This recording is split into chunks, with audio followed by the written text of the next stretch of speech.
अब उदास फिरते हो सर्दियों की शामों में, इस तरह तो होता है इस तरह के कामों में। वो सारे माइक्रोस्कोप्स जो पर्थ टेस्ट से पहले टीम इंडिया के ऊपर फिक्स थे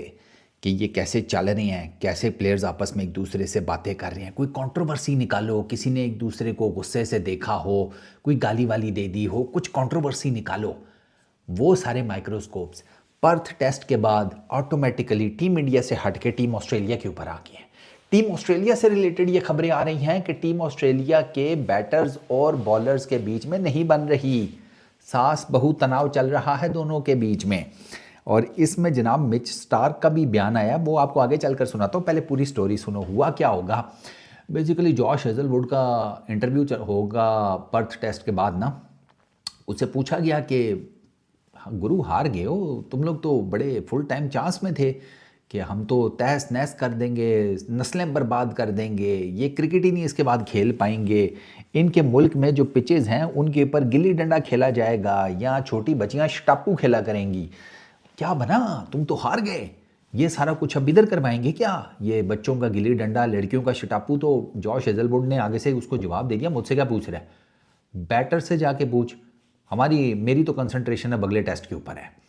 अब मुझे लगता है कि वहाँ से ना कोई मेरे जैसा ना चल के जा रहा होगा अपने कोई काम शाम लंच लेने या जो भी कुछ करने, उसने जब जॉश हेजलवुड की ये बात सुनी होगी ना, उसने कहा ओए ये तो फटा हुआ है इनका, ये तो रुस्से में आपस में नाराज़ हैं बैटर्स और बॉलर्स। वो आगे गया, उसको एडम गिलक्रिस्ट मिल गया, तो उसने उसको बताया होगा, गिली भैया पता है टीम में क्या चल रहा है। गिलक्रिस्ट ने कहा होगा क्या चल रहा है, उन्होंने कहा फड्डा हुआ है इनका, ये ना आपस में बोल रहे, ये सास बहू वाला इनका फार्मूला चल रहा है। गिलक्रिस्ट ने वो बात ऑन एयर कर दी कि ही सड़ के मुझे लगता है कि ये ड्रेसिंग रूम में प्लेयर्स की आपस में नहीं बन रही, बैटर्स और बॉलर्स एंड ऑल दैट, उसने ये ऑन एयर कहीं बात कर दी। वो उसके ऊपर ठीक ठाक किस्म का फड्डा खुल गया। अब मिच स्टार्क से पूछा गया, प्लस एक और बात जो हो रही है वो ये है कि इनमें से जो अक्सर टेस्ट प्लेयर्स हैं ऑस्ट्रेलिया के मौजूदा, अब भाई अच्छी खासी एज की हैं, तो वो इस चक्कर में अब लोग ये कह रहे हैं कि यार इतने एजड खिलाड़ियों के साथ तुम लोग टेस्ट क्रिकेट खेल रहे हो, नया टैलेंट किधर है तुम्हारा,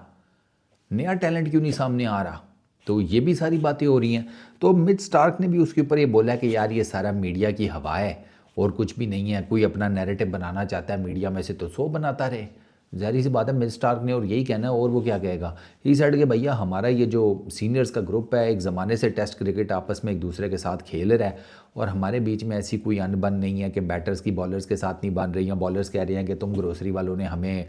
टेस्ट मैच हरवा दिया, हमने तो अपनी तरफ से पूरा जोर लगाया था, 150 के ऊपर आउट कर दिया इंडियन टीम को, और उसके बाद तुम लोग 100 पर ही आउट हो गए, पहली इनिंग में लीड ले लेते तो शायद हमारे लिए बेहतरी हो जाती, क्योंकि आपको पता है पहले दिन में इनकी 7 विकेटें गिर गई, दूसरे दिन में तो पिच ईजी हो गई थी बैटिंग के लिए। तो अगर ये किसी तरीके से पहला दिन निकाल जाती team Australia with the bat तो दूसरे दिन इनके लिए चीज़ें आसान हो जाती, लेकिन नहीं, ये पहले दिन में ही 7 लुढ़क गए। तो उसका वो सारा आपको पता ही है यार। तो खैर उसके ऊपर वो फिर अब मिचेल स्टार्क ये कह रहा है कि नहीं, हम अपनी तरफ से पूरी कोशिश करेंगे कि हम अगले टेस्ट मैच में हिट बैक करें, फाइट बैक करें और सीरीज़ को ना लेवल करने की कोशिश करें। ये जितनी बातें हैं ये सब शोर है, मीडिया के गॉसिप्स हैं कि हमारी टीम में अनबन है या समथिंग लाइक दैट। उसी साइड के ये एज फैक्टर वाली भी जो बातें हो रही हैं ये सब बकवासियात हैं, ऐसी कोई बात हम में से किसी के साथ नहीं हो रही, कोई एज के मामलात या बाकी सारा कुछ। हम आपस में जिसे कहते हैं एक यूनिटी के साथ खेल रहे हैं और हमारी तरफ से जो फाइट बैक आएगी ना वो आपको नेक्स्ट टेस्ट में नज़र आएगी एडिलेड में, क्योंकि वो डे एंड नाइट मैच है। और मैंने आपको याद है बॉर्डर गवास्कर ट्रॉफी स्टार्ट होने से पहले कहा था कि मुझे ना एक पर्थ का डाउट था, एक एडिलेड का। पर्थ तो निबेड़ दिया टीम इंडिया ने, अब है एडिलेड, वो इस वजह से कि यार डे एंड नाइट क्रिकेट है, पिंक बॉल टेस्ट है, ये पिंक बॉल ऑस्ट्रेलिया में ना जू जहाँ बड़ा करता है और नाइट वो लाइट्स के नीचे तो वैसे ही जिसे कहते हैं ना वो पिंक बॉल जो है ना वो थोड़ा डांस कराता है। तो टीम इंडिया की बैटिंग लाइनअप को ना एक मज़ीद टेस्ट दरकार होगा वो पिंक बॉल के साथ। तो एडिलेड में भी थोड़ा सा मुझे है, लेकिन अब जिस किस्म की उन्होंने ओपनिंग टेस्ट में परफॉर्मेंस दे दी है ना टीम इंडिया ने, और जिस किस्म की ये खबरों शबरों के शिकार हो गए हैं ऑस्ट्रेलिया वाले, तो यू नेवर नो कि पिंक बॉल से भी ये उधेड़ दें ऑस्ट्रेलिया को। There is absolutely